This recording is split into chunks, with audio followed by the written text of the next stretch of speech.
देखिए, भारतीय जनता पार्टी का इस बार जो है पूर्ण तरीके से लोग मन बना चुके हैं। और जो है वोट की बात कहूँ तो प्रधानमंत्री जी ने जो कार्य किए हैं ये किसी से छिपा नहीं है। जो हमने अपने मैनिफेस्टो में प्रॉमिस किया, जो वादे हमने किए, हमने जनता के बीच में जा कर के उनको पूरा किया और समय अंतराल से पहले पूरा किया। बहुत लोग कहते हैं कि जो है चुनाव खत्म होने तक काफ़ी चीज़ें करें, पर हम लोगों ने शुरुआती ही दौर में जैसे ही आदरणीय प्रधानमंत्री की दूसरी बार टर्म वो प्रधानमंत्री इलेक्ट हुए तो वो सेलेक्ट हुए, वैसे ही उन्होंने काम करना शुरू किया। और लगातार 365 दिन भारतीय जनता पार्टी का हर कार्यकर्ता, हर नेता लगातार फील्ड में रहता है। जहाँ तक आप बोल रही हैं समाजवादी पार्टी की बात और पीडी अलायंस और ये इंडिया अलायंस जो भी है, इनके बड़े नेताओं ने यह तय किया है अब, क्योंकि उनको पता है कि वो मोदी जी से उनको कहीं ना कहीं बहुत ज़्यादा, कहीं ना कहीं नहीं बोलूँगी, डर है, भय है। तो अब वो सारे बड़े नेताओं को अपने उतार रहे हैं चुनाव में।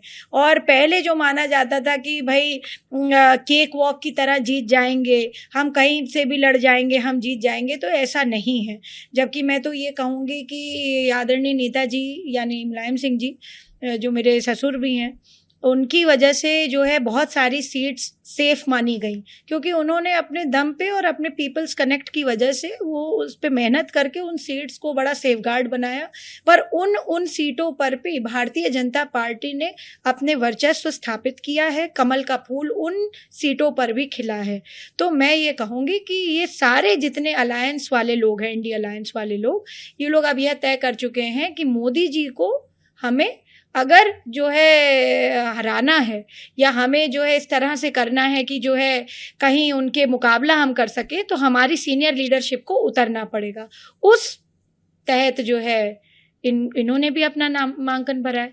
और दूसरी बात है, कभी चेंज करना, कभी पार्टी टिकट बदल रही है, कभी फिर दे रही है, कभी कुछ कर रही है।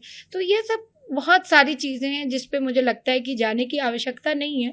और जनता बहुत स्मार्ट है, बहुत सजग है, और वोटर हमारा बहुत समझदार है। उसको पता है कि प्रधानमंत्री जी ने बहुत काम किया है, उज्ज्वला से लेकर के, इज्जत घर से लेकर के, लखपति दीदी योजना से लेकर के, और 370 हटाने से लेकर के 500 साल का जो लॉन्ग वेट था, राम मंदिर को स्थापित करके हमारे प्रभु को स्थापित कर दिया। हमारे यहाँ कल्चरल और रिलीजियस टूरिज्म को बढ़ावा दे दिया, कितने सारे मंदिरों में, और पूरे सिर्फ उत्तर प्रदेश की बात नहीं करूँ, पूरे देश भर के मंदिरों में आप ये देखिए कितना बड़ा काम किया है। तो जो है प्रधानमंत्री जी की कथनी करनी में कोई जो है वो नहीं है, अलग बात नहीं है। और प्रधानमंत्री जी निश्चित रूप से तीसरी बार प्रधानमंत्री बनेंगे, कोई भी मैदान में उतर आए।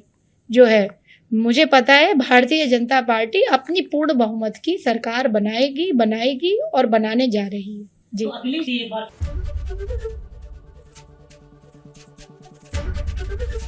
एबीपी गंगा, खबर आपकी, जुबान आपकी।